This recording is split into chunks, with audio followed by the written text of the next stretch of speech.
शिव भक्त क्यों निवास करते हैं शमशान में। भगवान शिव के ससुर प्रजापति दक्ष किसी विशेष सभा में गए।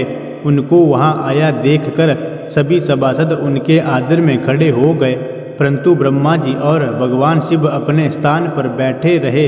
दक्ष ने सोचा, ब्रह्मा जी तो मेरे पिता है, इसलिए वह मेरे आदर में खड़े नहीं हुए, मगर इस शिव को तो मैंने अपनी कन्या दी है, इस नाते तो इसका मुझे प्रणाम करना बनता है।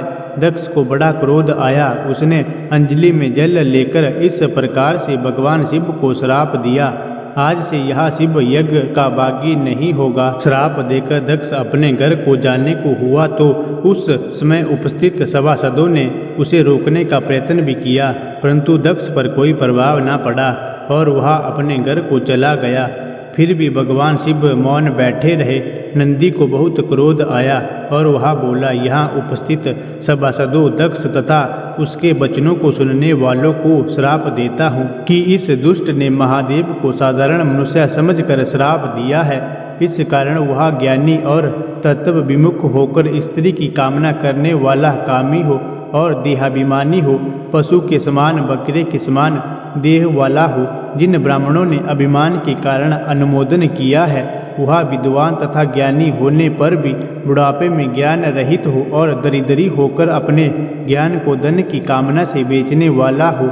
यह सब भूख बुझाने के लिए सब वर्णों का अन्न भक्षण करने वाला, घर में भिक्षा मांगने वाला हो। जब नंदी ने दक्ष के साथ साथ सभी ब्राह्मणों को जब इस प्रकार श्राप दे दिया तो भृगु ऋषि को बहुत क्रोध आया। उन्होंने सभी शिव भक्तों को श्राप देते हुए कहा, जो कोई शिव जी का व्रत तथा उनका पूजन करेगा, वे सभी धर्मों के प्रतिपादक, वेद शास्त्रों से विपरीत चलने वाला पाखंडी हो जाए। वे भ्रष्टाचारी होकर जटा धारण कर भस्म देह में मलकर शिव दीक्षा में प्रवेश करे।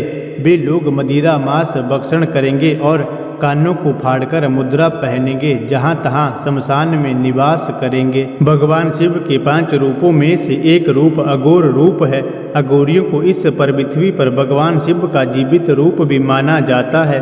अघोरी आम दुनिया से कटे हुए होते हैं। वे अपने आप में मस्त रहने वाले, अधिकांश समय दिन में सोने और रात को शमशान में साधना करने वाले होते हैं। अघोर पंथ में शमशान साधना का विशेष महत्व है, इसलिए वे शमशान में रहना ही ज़्यादा पसंद करते हैं। शमशान में साधना करना शीघ्र ही फलदायक होता है। अघोरियों की साधना में इतना बल होता है कि वो मुर्दे से भी बात कर सकते हैं।